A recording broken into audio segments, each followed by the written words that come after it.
Камарзе, друзья, я Давид. А это вторая часть блога «Анатомия трусости» усопшего вождя абхазских сепаратистов Владислава Ардзинба. 14 августа 1992 года. Войска Госсовета Грузии входят в автономную республику Абхазии. И как вы думаете, где в этот момент находится отец народа Владислав Ардзинба? Давайте послушаем так называемого первого заместителя министра обороны Республики Абхазии, военного комиссара тех времен Сергея Шамба. 14 числа Владислав уехал. Когда Владислав уезжал, я ему сказал: слушай, давай встретимся в Афоне, там сделаем какой-то штаб сопротивления. Ну как-то да, и разошлись, он уехал. Я приезжаю в Афон, спрашиваю, на Владислава нету. Приезжаю в Гудауты, а там уже перед администрацией народ собрался, толпа. Они не знают ситуацию все-таки. Они говорят: Владислав что говорит? Я говорю: не знаю, не могу найти. Мы знаем, где он. Связан с Владиславом, он находится в Эшере, на этой части, которая в Эшерах стояла. Лаборатория она называлась, сейсмическая. Спасибо, Сергей. Так где же находился отец народа в столь решающий для народа момент? Конечно же, прятался на российской базе. Играл в прятки с работодателями. Окей, перемотаем вперед, 15 марта 1993 года. Об этом эпизоде нам расскажет Валерий Айба, бывший так называемый заместитель министра обороны Абхазии.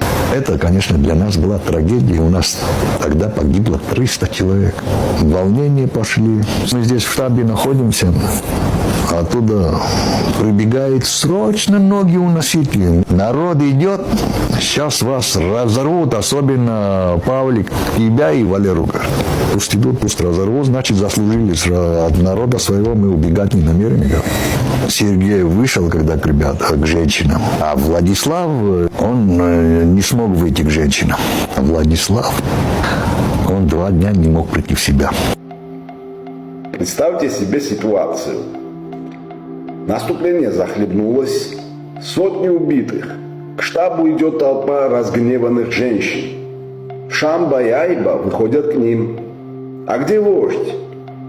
Правильно. Ардзинба снова исчез. Фирменный стиль. Главное вовремя спрятаться. Но изюминка еще впереди. Итак, кульминация эпизода. Звонок соратникам от мамы Ардзинба. А далеко за полночь. Телефонный звонок. И я поднимаю трубку. И женщина. Я даю Павлику трубку, ну я по голосу понял. Я говорю: Владислава мама звонит. Павлик берет трубку. И она ему говорит: Паша, Адистин, Паша, сука, шупирлась, наравай, говорит. Валера говорит: вот такая ситуация. Я говорю: а ведь Сома? Он говорит: нет, я сам пойду. Павлик поехал к нему. Паша заходит и так посмотрел Владислав на него. Паша ему говорит: ты что, Владислав? Мы на тебя как на Бога смотрим. Ты что, говорит, пистолет перед тобой лежит, говорит, ты туда-сюда ходишь. Прекрасный спектакль, поставленный мамой вождя. Мой Владиславик так переживает. У него пистолет, хочет застрелиться.